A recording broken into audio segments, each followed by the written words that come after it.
Well, good morning, good afternoon, good evening, everyone, wherever and whenever you tune in to our podcast. My name is Andreas with Grace Healing, and I have with me Larry. Larry, how are you doing today?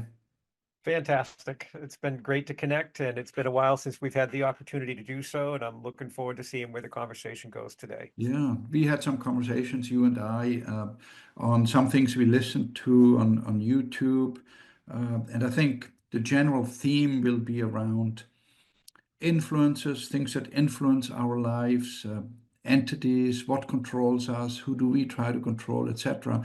But before I start with that, I had this vision of, or this remembrance of when I used to work 40 years ago for the airlines. And I used to do Okay. check-in. I worked at the check-in counter, and it's kind of an analogy of life to me. I was there accepting luggage. The luggage is Yeah, being packed, and then the luggage goes behind me onto a conveyor belt. That conveyor belt disappears in the back somewhere, and I've seen that back room where it's channeled through different conveyor belts to the correct airplane, which would then go to the correct destination. So I was kind of yes. thinking you can compare life maybe to this process a little bit. We check in at some point, right, into life, we're born, and then we are tagged, we're conditioned. There's a certain tag that goes on our luggage, and then we go down that conveyor belt. And often I think it is that we are on that conveyor belt and we feel trapped. We just go wherever it takes us. And then we all of a sudden bump into things. Maybe we're thrown off the conveyor belt because we bump into another piece of luggage. Somebody picks us up and puts us back, but maybe on the wrong conveyor belt. And then we end up on the wrong airplane and at the wrong destination. So I kind of And like, even though it's a diversion, sometimes it still makes it ultimately to the destination, but there was a diversion for a period of time. yeah, it's a detour. It could be a detour, right? Yeah. Which we perceive as a detour, but maybe it is not. So I'm wrestling with this idea of when we come into this world and when we start our life path as we experience it as humans, are we predestined to go a certain route? Is there free will? Can we change our direction? And then we can go into what the influences that may happen to us on that trip. But do you think we have a plan when we come on this earth? There's a Well, predetermined plan? I would say, honestly, in that, in my experience,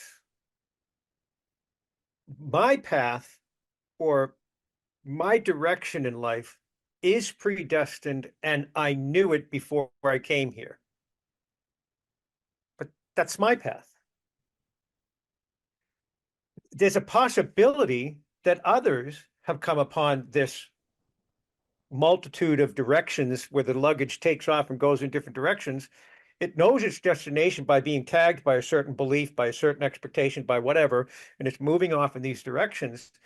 And most of the people that I encounter, when I'm in prayer with them, I see that they hold that same preordained awareness that they had, then they shed connection to it to enter the human veil with a specific destination and specific measurable result upon the completion of their earthly journey.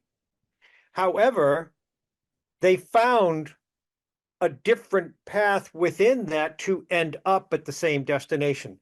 Like one person hopped on a train and got to that destination. Another person took a car to get to that destination.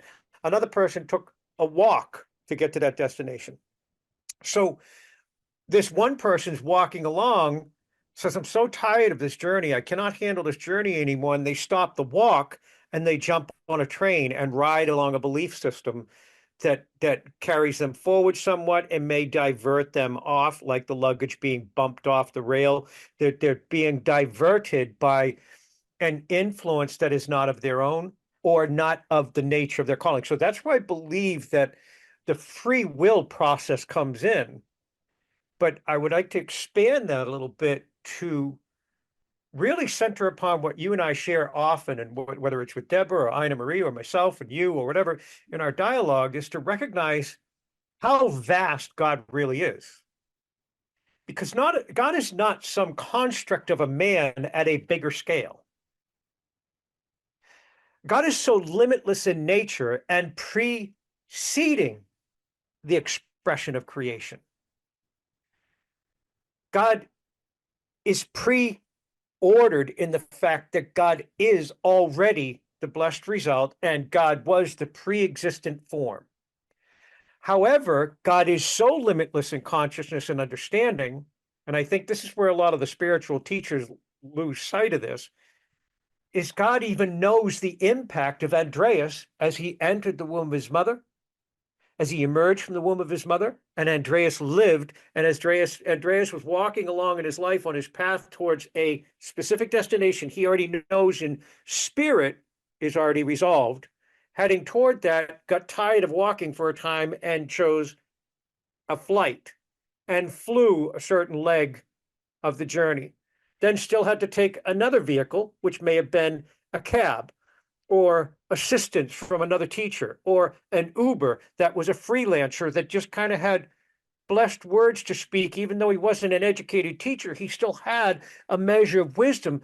But God is so limitless that God already knew in the ordainment the nature of how your personality would choose free will in such a way that there may be this diversion. But my presence, God presence, will make known that Uber driver or the taxi driver or the person that was on the airplane beside you or whatever. So there's a constant realization to, even though there's free will in the process and the choice and the execution of it, it is still guiding you toward the ultimate the destination that you'd already agreed upon before you came here.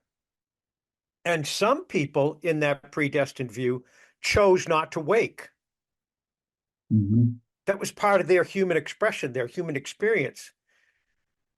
If that helps with what you were looking for in that answer. Yeah, it is. And there's this saying that says it's not about the destinations, it's about the journey, right? Yep. Yes. But some people's journeys are really difficult. I mean, you know more better than I do. Right now in the holiday season, there's a lot of people that suffer more than Yes. throughout the rest of the year. So when you're faced with this kind of journey, how can you even comprehend what you just said? How do you, I'm not interested to know how big God is, how limitless he is. I just want my problem solved. You know? Right. And honestly, that may be part of a person's journey to choose that I don't wish to wake right now. And now I'm presented at this train stop. I could have taken a bullet train and got there instantaneously, but I decided, nope, I'm going to wander a bit. I'm going to move in different directions. I'm going to wander a bit. And at that point, there's going to be something in my life experience I'm going to discover and reveal. Because there's another aspect. You and I have shared this before, that we are involved in the restoration of the heavens, those things of a spiritual nature that are in the spirit realm, to see them restored into the holiness of light. They're in a place of deception. They actually function as we program them in a negative state, whether it's anger, frustration, sadness, confusion, whatever. That's one thing we're participating in. Another thing that we are participating in is we came into this realm to learn how to manipulate and move energy. If you ever watched an infant, this is so beautiful when you see a beautiful little infant that has been formed, and this baby has been thrust from the womb into the world. Some of them are received appropriately, some of them are, handled pretty roughly into the medical system or whatever it happens. But then you watch this beautiful baby. And I remember watching my daughter Heather, like years and years ago, when she was still an infant and she was newborn.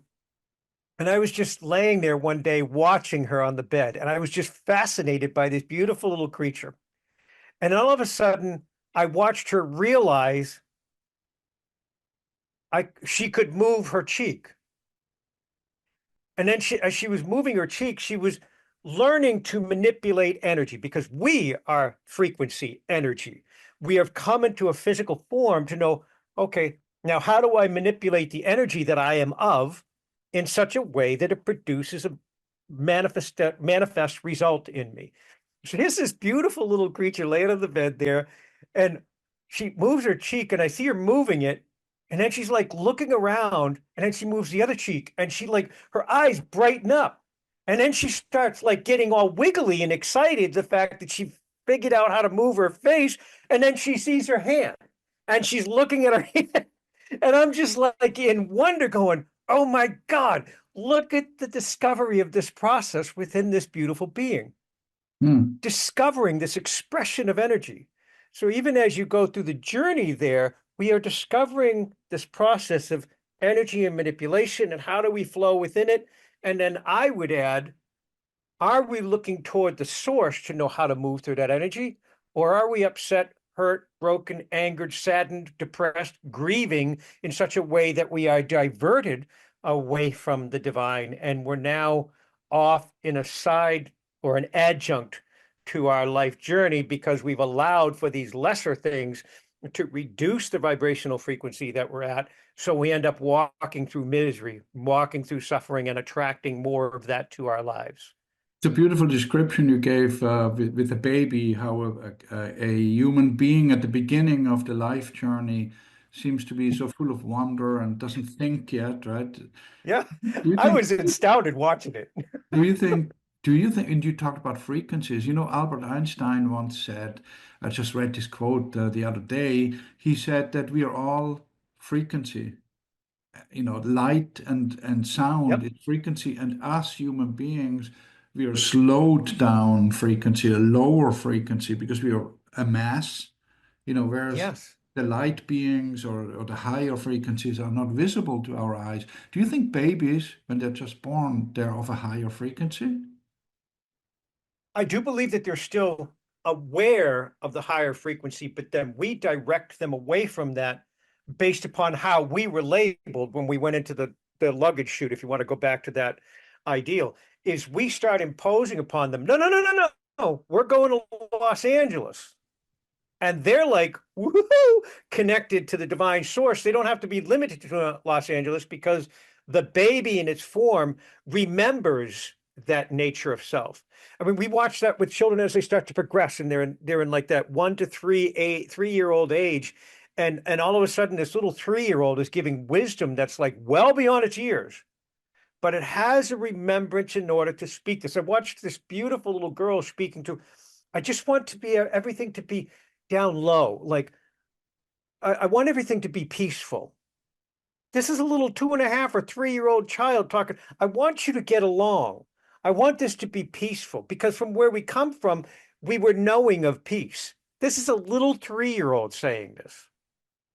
So there is a connection to that, but we in humanity have become practiced in saying, no, no, no, no, no, no, don't pay attention to that. And the child's talking about seeing things. Oh, I saw this person and oh, I was talking to that person. They're like, no, no, no, no, no, that's nobody's there. That's just an imaginary friend. And they're like, no, they have absolute clarity that they're seeing something on the spirit realm, and we discount it because we can't see it with our physical eyes Yeah. because we've come shut off to what they hold naturally. And then, of course, we grow older. You know, by the age of 7, I heard somewhere you are already programmed, you know, by society and whatever, you know, brings you up and educates you. And, you know, I do remember now, just as we're talking about this, when I was maybe 8, 9 years old, we used to go to church with my mom. My dad didn't go to church, but with my mom, we went to the Catholic church. And I loved some of the songs that they played. And I would be tapping my foot. You know, I really wanted to clap.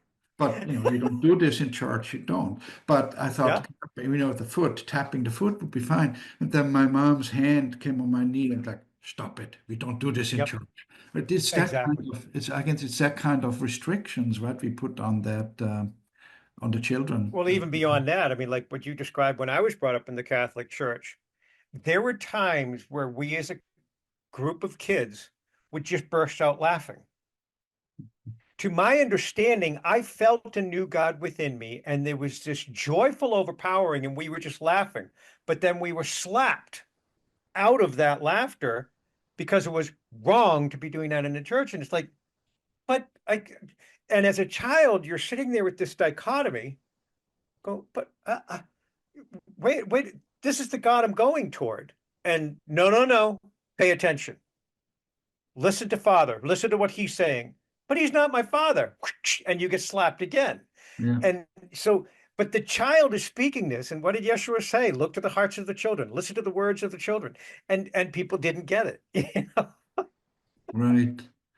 I was listening, and that's a video I shared with you to a mystic master. His name is R.J. Spina. I listened to a Yep. YouTube channel, and I think he speaks quite a bit the similar language that we speak at Grace Healing in terms Okay. of what he expresses. And he was talking about so many things, but one thing that stood out for me too is the difference between attention and intention. And, we know that there are entities out there, it could be just human beings too, that want our attention, right? They want to get into us and get our attention, Exactly. for whatever reason, for their own benefit. But then from ourselves, we have intentions. And what he explained is that we cannot really comprehend intention. Intention cannot be controlled. Our mind cannot understand that. How would you describe the difference between attention and intention? Is there a correlation? Is it the polar Well, opposite? again, I'd have to come back to my walk and journey on this is I've learned that I hold no intention, but that which is seeking creator to understand the highest intention for the next moment. So I go first unto creator for everything, even if it's an intentional awareness. And then if something's trying to gain my attention, try to give me, get my attention over to it, that could be spiritual in nature. It could be a less than angelic form trying to present itself as angelic, trying to gain my attention. Because if I give it attention, I give it presence in its form, even if that form is broken, like the spirit of anger. If I can embrace anger within me and become anger, I have now embodied its nature and given its presence and given it form. If I come to be like right now, there's a lot of language like warriors for peace. And even in the intention of warrior, they have severed themselves from actual peace.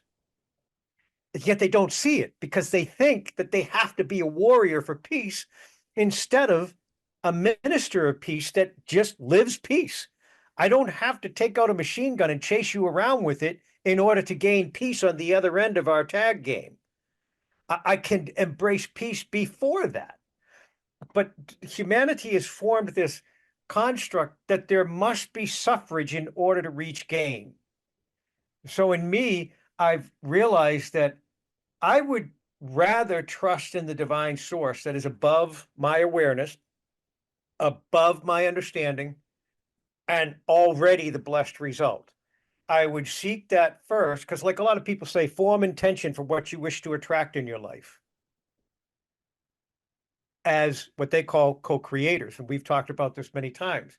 And in me, I'd rather shed that and hold no intention, discover myself as one with creator, one with source, and then an intention appropriate for what I'm about to encounter is going to present within me, not by my limit constructs within humanity or the veils that I've embraced while people tagged me to go to Los Angeles or tagged me to do a layover in Chicago, then go to Los Angeles. I'm going to go directly to the source, which is the blessed result of whatever that journey is. And I'm going to get ideas, awareness, and inspiration that will move me in the direction of that intention without having to become a warrior. That I could move in that direction by exhibiting peace without taking on harm. And I know that covers a lot of ground, but that's where I Yeah. go with this.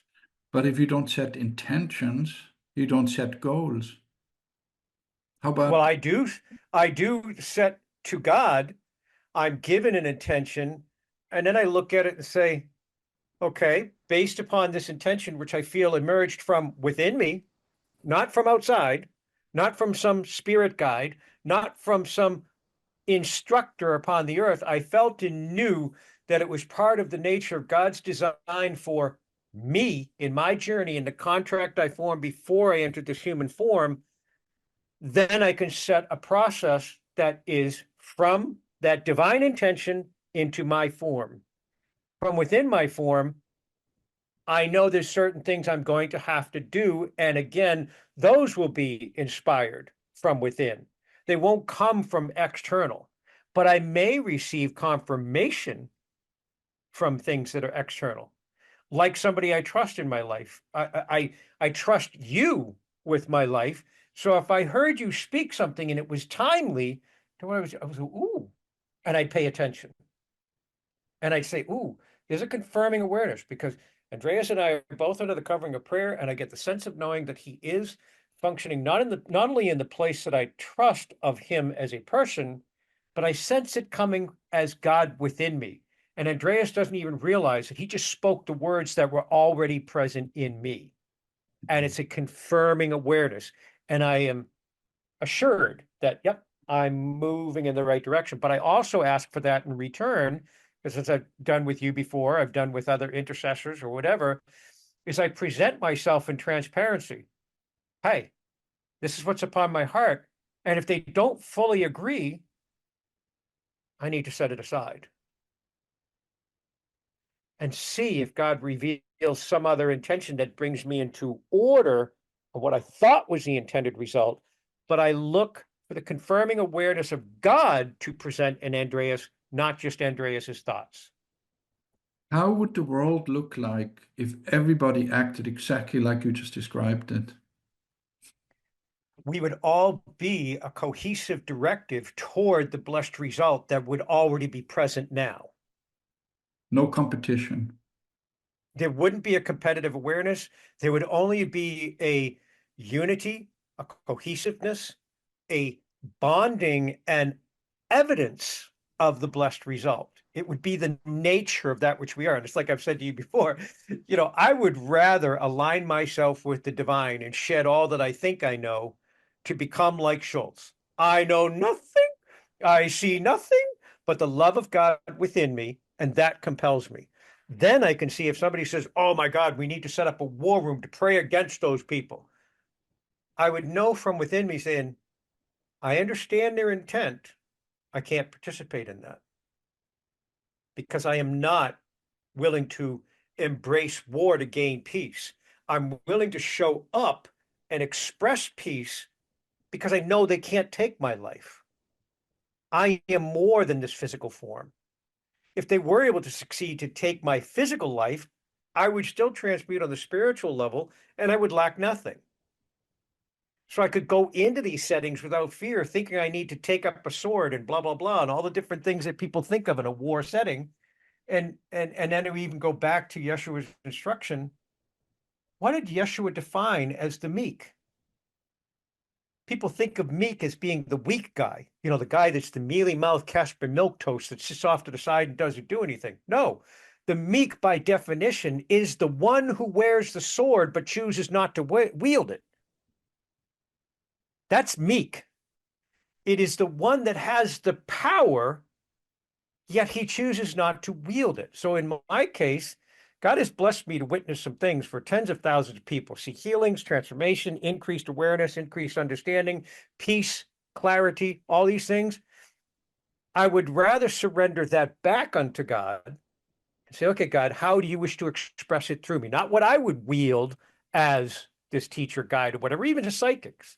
When you come over to psychics, I was having, in my early stages, I was hearing and knowing every single thing when I walked into a bar. Every person that was hurting, pain, suffering, sickness, a fight with his wife, that one was raped, this one was harmed, and I felt like that was spiritual voyeurism. And I said, no, wait a minute, this is out of balance. If I'm getting a headache by getting all this input, it's not of the divine. Yahweh, I relinquish to you any psychic perceived notion, any sense of an intuitive awareness, and I submit myself fully into the nature of your spirit from your perspective, that I would be governed through holy discernment to know your will in each moment to guide me towards the expected result that I've already agreed with you with.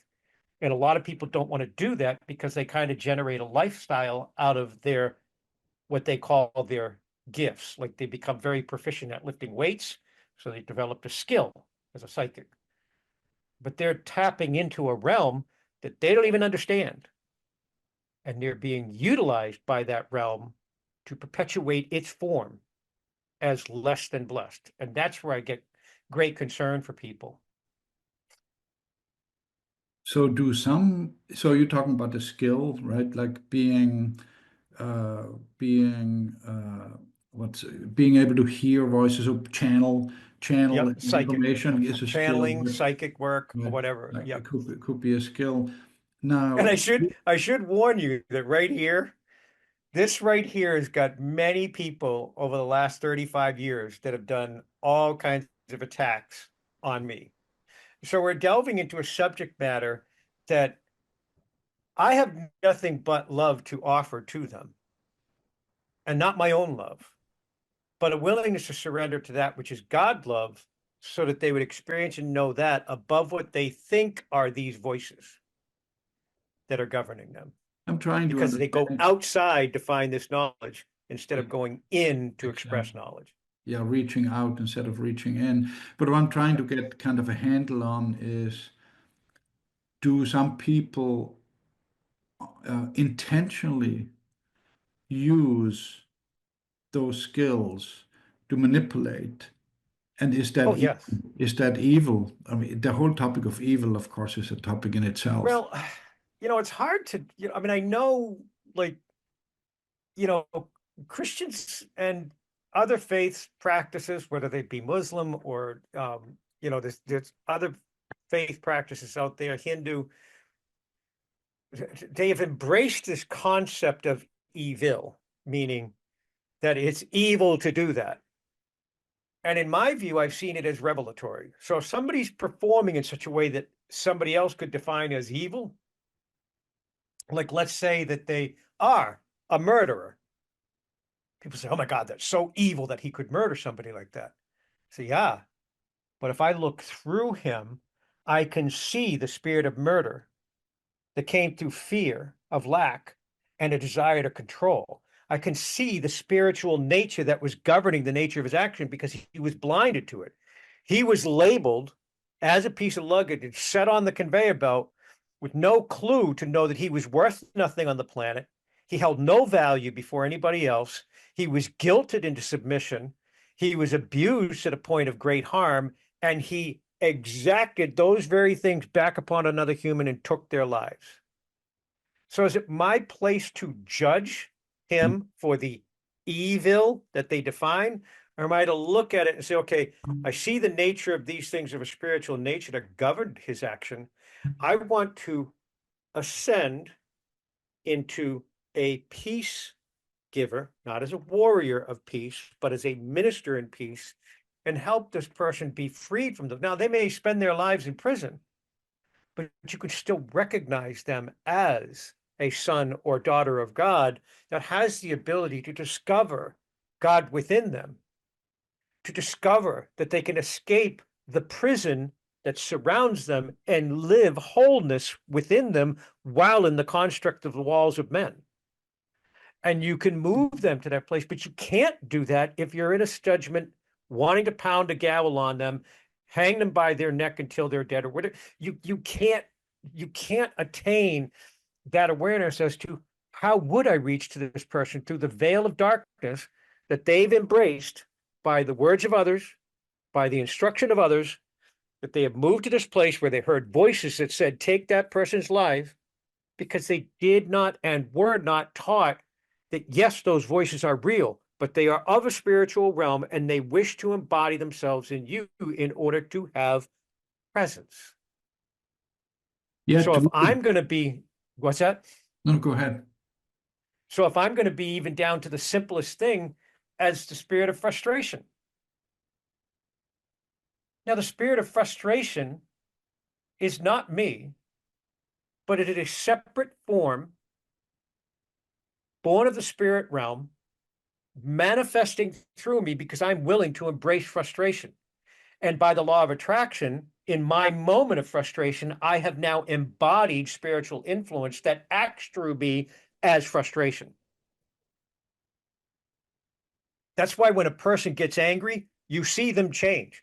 The countenance of their face changes, their language changes, their demeanor changes, everything about them changes because they are no longer self. They are now imposed upon by somebody that they've given the keys over to and said, here, you get access to me, embody yourself through me.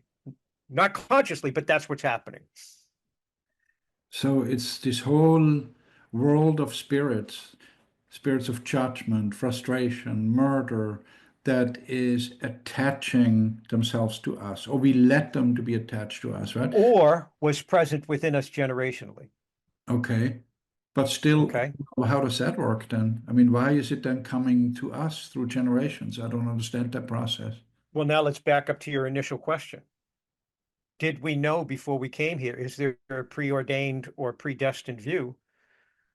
From the divine perspective that we held before we entered mom's womb, there was a knowing within us that we looked into humanity. And I don't want to get too diverted in this because that also gives the reference of time. Time is not the way we think it is. Time is not linear. Mhm. Time is experiential to us in this physical form, but it's not limited to those in the spirit form. So when a spirit that was known within us generations past, like, let's say, the spirit of murder, or the spirit of war, or the spirit of aggression, or the spirit of anger that manifested in alcohol within previous generations in our lives, as we fed in our families, the bloodline was fed with alcohol, pouring processed sugar into it to heat the liver. And as the liver heats and expresses anger, in one person, it's anger that abuses the wife. In another person, it's anger that's internalized and takes the life of that person through liver cancer. So the body will map out for us what we are doing that is defined by many people as evil, and we will start to show infirmity in our body that reflects that place of darkness within us, because that's what I see is it's either of God's holy presence, the highest possible offering, or it's of what Yeshua described, that all things you see of corruption upon this earth begin first in the order of principalities, the spirit realm. So within the spirit realm, that is where the places emerge from us that are bringing forward human memory of suffering or lack or guilt or shame. These are things that were known within the bloodline that we, in our higher perspective, before we entered mom's womb, looked and said, Yahweh, this is where I wish to go to bring healing upon previous generations. Hmm. This is what I wish to do is walk along in your nature, awake to your presence, that all things of spiritual nature, previous generations and subsequent generations, because again, we're not just seeing previous generations, we're seeing subsequent generations, and we're seeing the impact of it. And we become an instrument of restoration that takes away the concept of evil and establishes the concept of purity, authenticity, truth, love, charity, compassion, because we choose those attributes of God to work upon instead of the anger that was once known within our bloodline. We choose to embrace patience in its place. Yeah, and that's like, I remember just now what R.J. Spina in his video said as well, when he was asked, is there evil? And he said, no, there's no such thing as evil. It's just a disconnection to pure love. You know, we have Exactly. fallen away from love, and we need to reconnect that. And the only way to do this is through what? Discernment, detachment. Now, honestly, I believe that to me, and now one thing I want to clarify for people, especially those listening in the videos right now, is my discovery of God has not been an intellectual pursuit. It has been a personal discovery of a holy and loving union with the very source of creation. It's indescribable. once you touch upon the truth that I shed all that I think I know, and I return within to the very source that gives me breath each and every moment. I return to the very source that formed all creation beyond my physical form. And Creator formed all things of blessing. And in that, all things of blessing, many of them lost sight of source and origin and embraced a lesser state of being, a lower frequency of vibration, a lower sense of familiarity. From within the spirit realm, descent into darkness, in that place, they embraced a lesser state. And in that lesser state, we as humans named them by our behaviors in previous generations. We named them as anger, war, aggression, hostility, sadness, depression, shame, guilt, sadness, grief, all these things. So we are now in a familiar state where they've known these things within us, and we have a propensity to fall into those states. When stress upon the earth comes up, we become angry or frustrated or confused. Instead of waiting, whoa, wait a minute, spirit of confusion is present within me now. Yahweh, I seek you within. Through the gift that you extend me in each and every breath, I call upon your name in Yahweh Elohim, Yeshua Abun, and I embrace in this moment discernment, and confusion transmutes and becomes clarity within me. Because I made a conscious and willful choice to choose God, to discover the intention of blessing in the moment instead of the blessing of darkness. Not blessing, but the result of darkness in the moment. I was tempted in a moment of anger and frustration, but I said, whoa, I have a right to take a breath here. Yahweh, how would I respond as your spirit instead of react in the present state of my familiar nature? My familiar nature was to go to anger or frustration or guilt or self-judgment or self-condemnation. No, I'm going to choose, Yahweh, I thank you that I am elevated in this moment by your presence within. From this state of being, I recognize your presence. I embrace your holy love. I embrace the discernment that is resident within me as your spirit within. And from within this discernment, I bring forth words of peace, love, clarity, and unity into this situation instead of war, aggression, and division. It is a willful choice. So, like when you said back to free choice, do we have free choice? Well, of course we do. We can either perpetuate darkness, which many have named evil, or we could perpetuate God in the moment. And the only way to perpetuate God within the moment is to surrender to be nothing so that God's presence flows through you unencumbered by previous influences or generational influences or channeling somebody that wishes to gain its presence so it gains attention away from God. Like, oh, if I could just gain their attention long enough as a spirit guide, I can take that energy from that human and I can make my presence known to them, and they will start to seek me daily for knowledge and understanding. But God holds the perfect knowledge. Yet we've been diverted off one of those conveyor belts when a piece of luggage bumped us off to the side.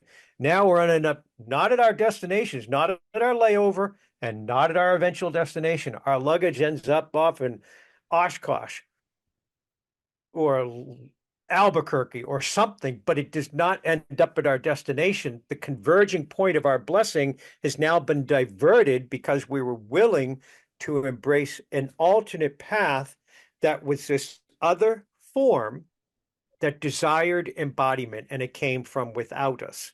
It came outside us, and it moved us in instruction that made us think, well, maybe there isn't actually a source. Maybe there isn't actually a God. Maybe it's just a collective realization of energy that's been throughout creation that has come back to take form, and the collective knowledge. Fine, I see that as a collective knowledge, but that's small part and parcel of the greater God that I know. But I think most people, or a lot of people, get sucked into this Yes. feeling like, oh, the masses do this and that and think this, it must be true. I Exactly. want you, as we slowly wrap this up, I want to just touch on the holiday season again, because I do remember times when I was not really deeply depressed, but sad in times of joy, right? Holiday season. And Yep. I wonder Yep. sometimes where this comes from. And for me, in my mind, I thought maybe it is because I feel like I don't deserve to be happy as all the others are singing and celebrating, at that time of my life. But what do you, in your experience, I know you deal with a lot of people that have pronounced uh, feelings of depression or Yep. suicidal thoughts, Well, that etc. comes back etc. to what did you say in the beginning? How do we form an expectation? Hmm. Now, remember, if we look at this, if I'm going to form an expectation, I've already established an expectation and I formed attachment to a certain result. I've severed myself from God. In other words, God is the blessed result already. But if I form a sideline expectation, I have now diverted myself away from divine source. And what happens is by societal impression or generational teaching, traditional holds, we become a certain expectation for what a holiday should look like. But what does the word holiday come from? Holy day.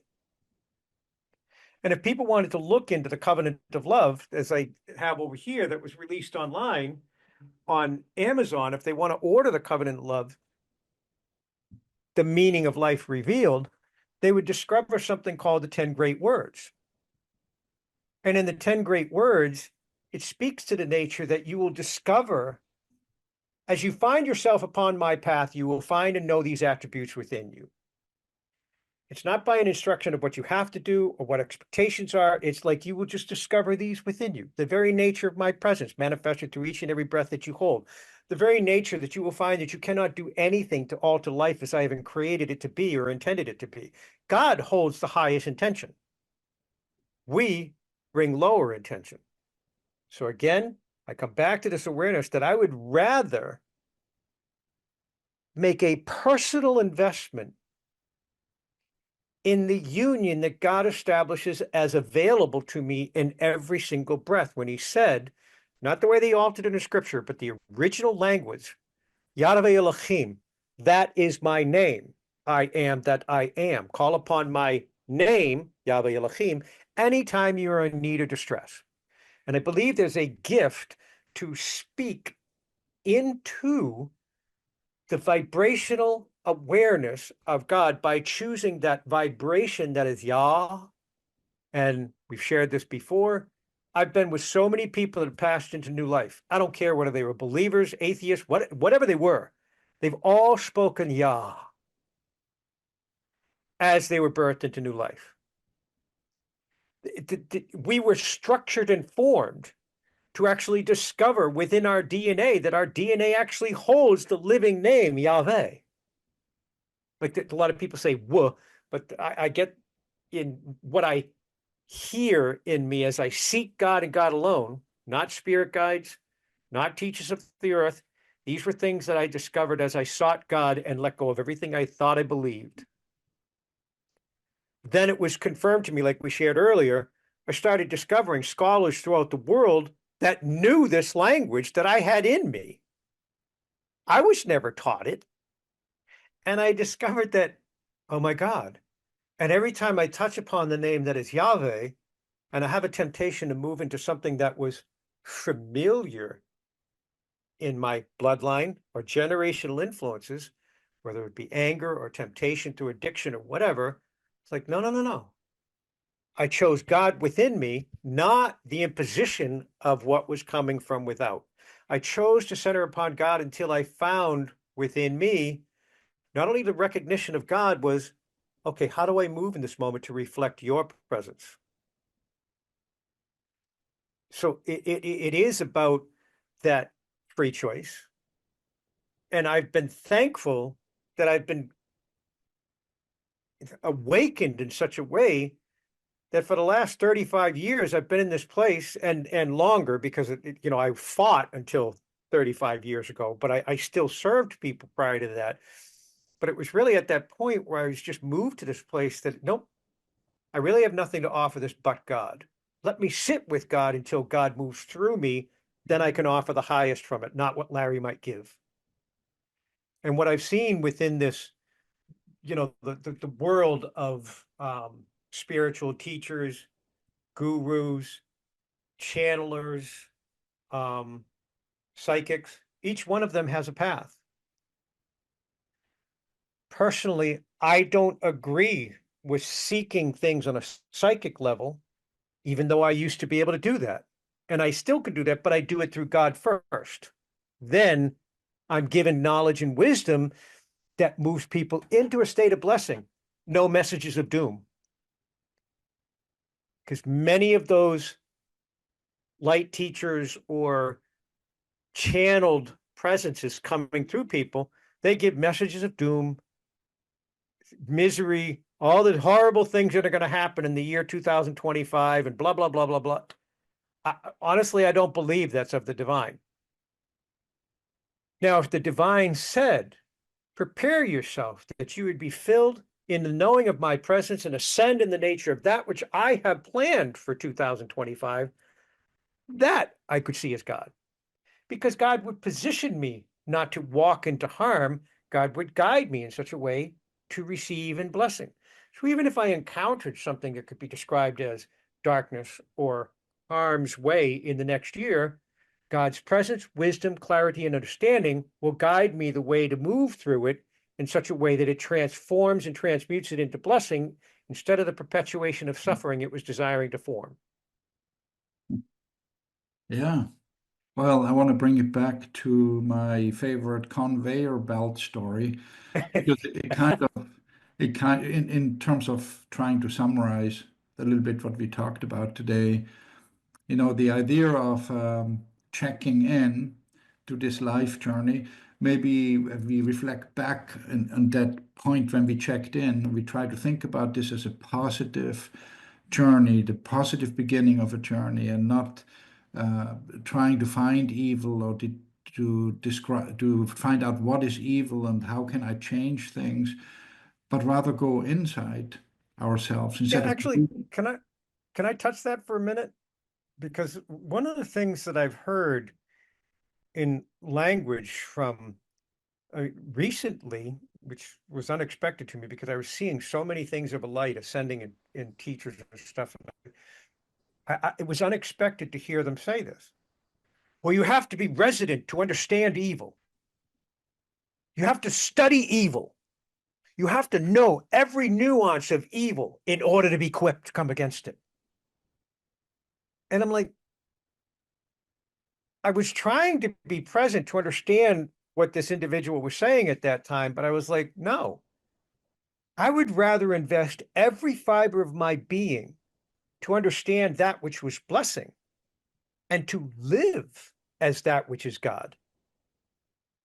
Then I need not know of evil, because the very nature of my presence would be as one with God. Therefore, evil could not harm me, just like we've shared in the stories of the past with those three guys that were trying to murder me.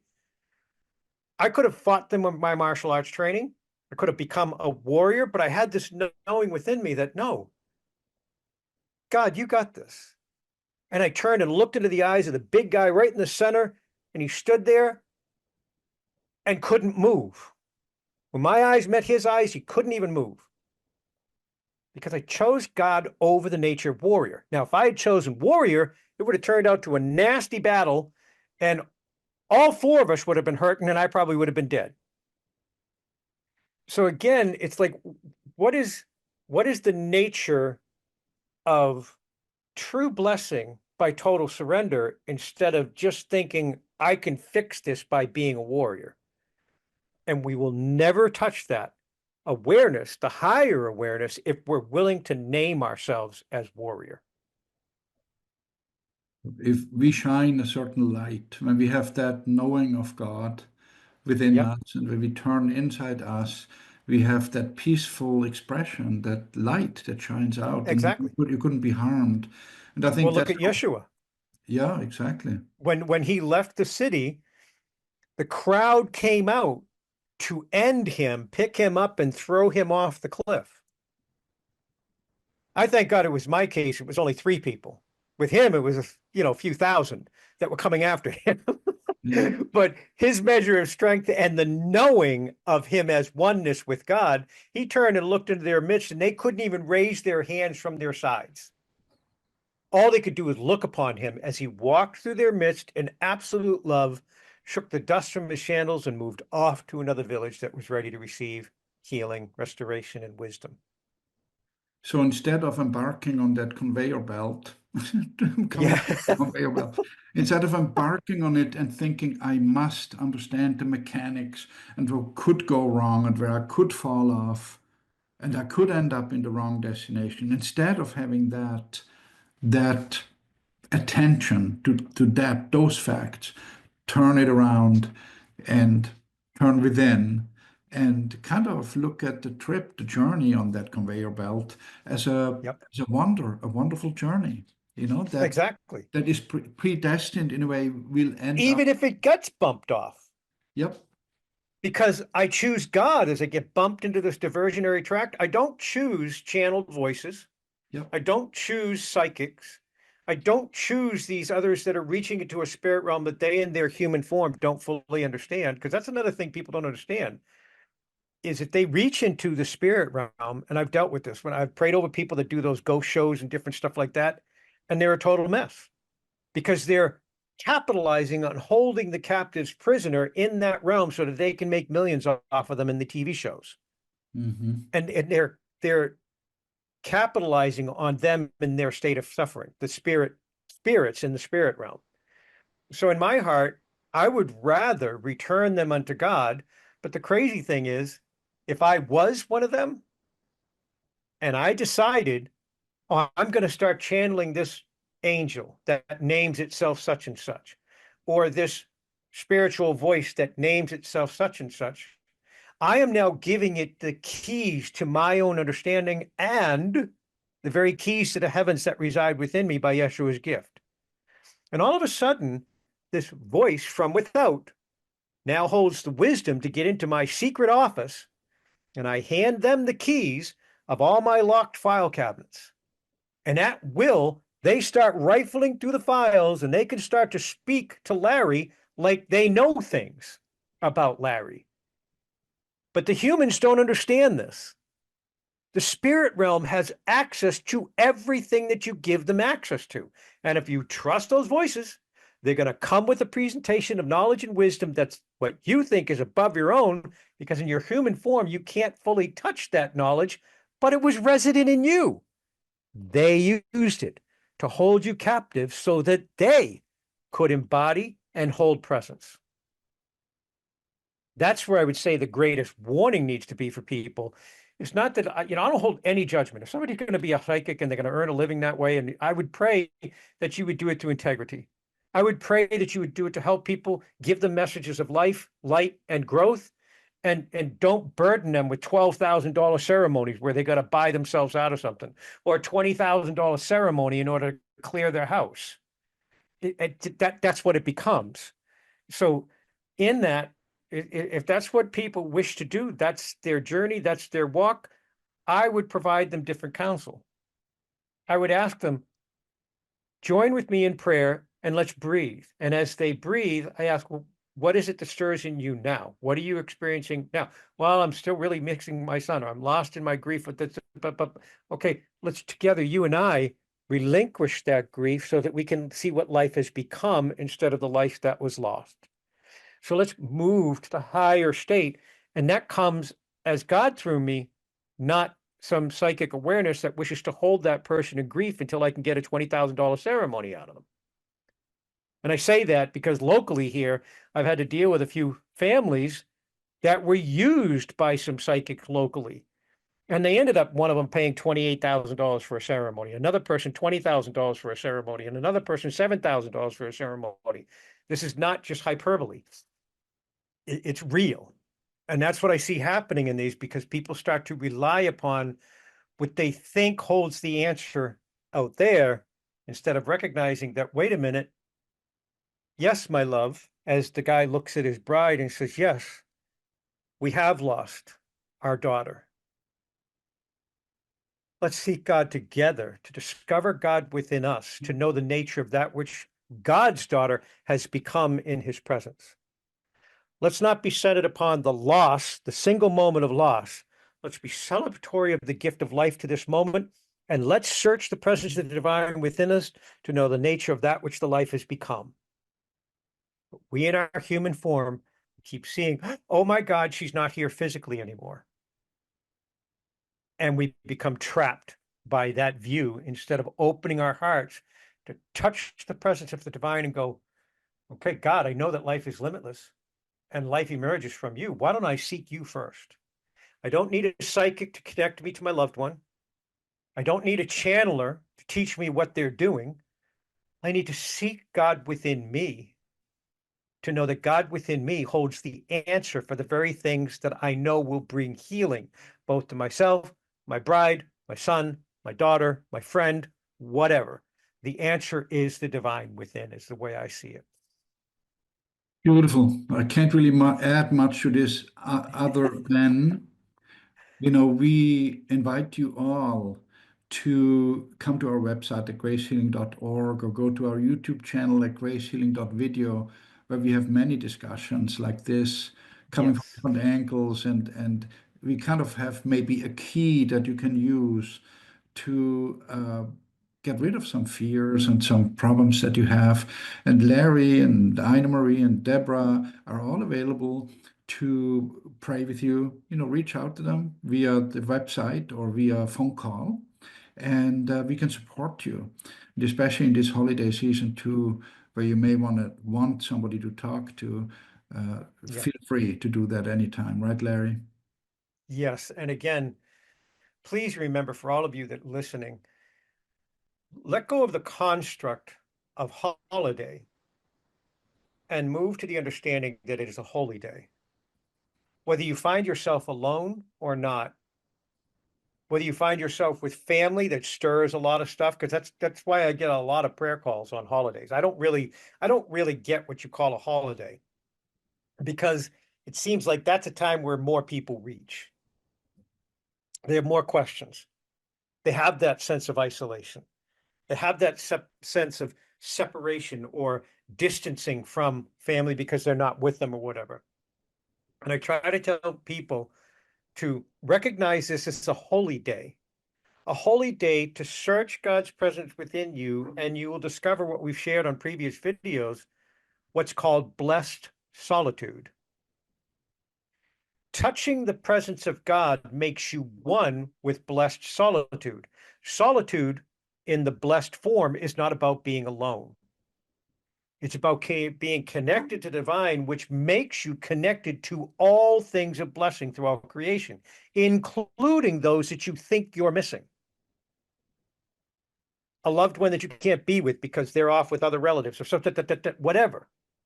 You can choose the holy day to say, no, I'm going to reflect God in this moment.